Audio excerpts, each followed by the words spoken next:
અહીંયા બાબરા નગરપાલિકાનો અહીંયા વિસ્તાર છે, તાલુકાનો વિસ્તાર છે. વોર્ડ નંબર 4 અને વોર્ડ નંબર 6 એ નદી કાંઠો આખો જોડતો વિસ્તાર છે, જેની અંદર આમેથી બુધવારીના પુલથી લઈ અને બચલી પુલ સુધી અનેક પ્રકારની ગંદકી છે. ત્યાં અહીંયા લોકો રહી પણ શકતા નથી અને બેસી પણ શકતા નથી. ગામનું અનેક પાણી આવે, કાદવ આવે, બધું અહીંયા જમા થાય છે. તેમાં આ બધા સફાઈ કામદારો છે એ બધા ગામનો આખો કચરો ભેગો કરી અને બધા અહીંયા ઠલવી જાય છે.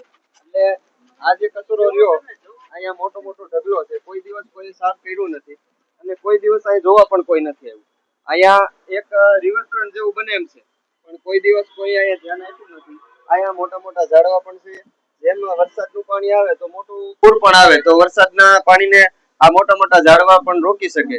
તો અહીંયા જે નવા નિમાયેલા પ્રમુખ ઉપપ્રમુખ આ બધાને નમ્ર વિનંતી છે કે આ બધા જે રહીશો છે એના દ્વારા નમ્ર અપીલ કરવામાં આવે છે કે અહીંયા સફાઈ કામદારો દ્વારા કે કોઈ પણ કાર્યવાહી કરવામાં આવે અને આ બધું સાફ સફાઈ કરવામાં આવે, જેથી કરીને અહીંયા રોગચાળો ન ફેલાય, બધા શાંતિથી રહી શકે અને બધાનું સ્વાસ્થ્ય સારું રહે.